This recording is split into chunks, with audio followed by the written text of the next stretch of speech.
اعلان برات ہے۔ جیسا کہ سورہ کے دیباچے میں بیان کیا جا چکا ہے، یہ خطبہ رکوع 5 کے آخر تک 9 ہجری میں اس وقت نازل ہوا تھا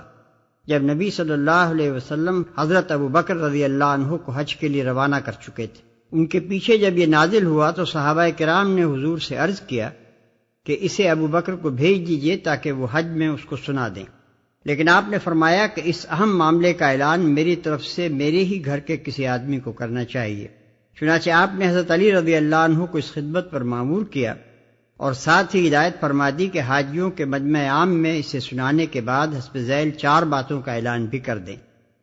1، جنت میں کوئی ایسا شخص داخل نہ ہوگا جو دین اسلام کو قبول کرنے سے انکار کرے۔ 2، اس سال کے بعد کوئی مشرک حج کے لیے نہ آئے۔ 3، بیت اللہ کے گرد برہنہ طواف کرنا ممنوع ہے۔ 4، جن لوگوں کے ساتھ رسول اللہ صلی اللہ علیہ وسلم کا معاہدہ باقی ہے، یعنی جو نقض عہد کے مرتکب نہیں ہوئے ہیں، ان کے ساتھ مدت معاہدہ تک وفا کی جائے گی۔ اس مقام پر یہ جان لینا بھی فائدے سے خالی نہ ہوگا کہ فتح مکہ کے بعد دور اسلامی کا پہلا حج 8 ہجری میں قدیم طریقے پر ہوا، پھر 9 ہجری میں دوسرا حج مسلمانوں نے اپنے طریقے پر کیا اور مشرکین نے اپنے طریقے پر۔ اس کے بعد تیسرا حج 10 ہجری میں خالص اسلامی طریقے پر ہوا، اور یہی وہ مشہور حج ہے جسے حجۃ الوداع کہتے ہیں۔ نبی صلی اللہ علیہ وسلم پہلے 2 سال حج کے لیے تشریف نہ لے گئے، تیسرے سال جب بالکل شرک کا استحصال ہو گیا تب آپ نے حج ادا فرمایا۔ ان مشرکین کو جن سے تم نے معاہدے کیے تھے۔ سورہ انفال آیت 58 میں گزر چکا ہے کہ جب تمہیں کسی قوم سے خیانت یعنی نقض عہد اور غداری کا اندیشہ ہو تو علل اعلان اس کا معاہدہ اس کی طرف پھینک دو اور اسے خبردار کر دو کہ اب ہمارا تم سے کوئی معاہدہ باقی نہیں ہے۔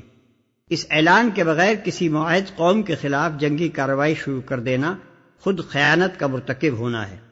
اسی ضابطۂ اخلاقی کے مطابق معاہدات کی منسوخی کا یہ اعلان عام ان تمام قبائل کے خلاف کیا گیا جو عہد و پیمان کے باوجود ہمیشہ اسلام کے خلاف سازشیں کرتے رہے تھے اور موقع پاتے ہی پاس عہد کو بالائے طاق رکھ کر دشمنی پر اتر آتے تھے۔ یہ کیفیت بنی کنانہ اور بنی زمرہ اور شاید ایک آدھ اور قبیلے کے سوا باقی تمام ان قبائل کی تھی جو اس وقت تک شرک پر قائم تھے۔ اس اعلان برات سے عرب میں شرک اور مشرکین کا وجود گویا عملاً خلاف قانون یعنی آؤٹلا ہو گیا، اور ان کے لیے سارے ملک میں کوئی جائے پناہ نہ رہی، کیونکہ ملک کا غالب حصہ اسلام کے زیر حکم آ چکا تھا۔ یہ لوگ تو اپنی جگہ اس بات کے منتظر تھے کہ روم و فارس کی طرف سے اسلامی سلطنت کو جب کوئی خطرہ لاحق ہو یا نبی صلی اللہ علیہ وسلم وفات پا جائیں تو یکایک نقض عہد کر کے ملک میں خانہ جنگی برپا کر دیں، لیکن اللہ اور اس کے رسول نے ان کی ساعت منتظرہ آنے سے پہلے ہی بساط ان پر الٹ دی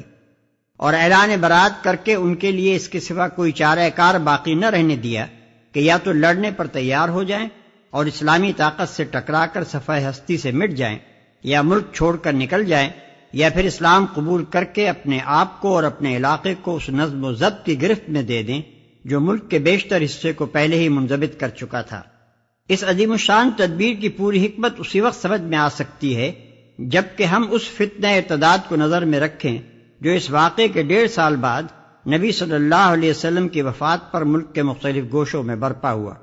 اور جس نے اسلام کے نو تعمیر قصر کو یکلخت متزلزل کر دیا۔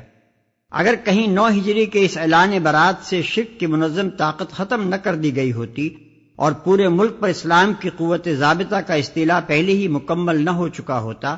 تو ارتداد کی شکل میں جو فتنہ حضرت ابوبکر رضی اللہ عنہ کی خلافت کے آغاز میں اٹھا تھا اس سے کم از کم 10 گنی زیادہ طاقت کے ساتھ بغاوت اور خانہ جنگی کا فتنہ اٹھتا اور شاید تاریخ اسلام کی شکل اپنی موجودہ صورت سے بالکل ہی مختلف ہوتی۔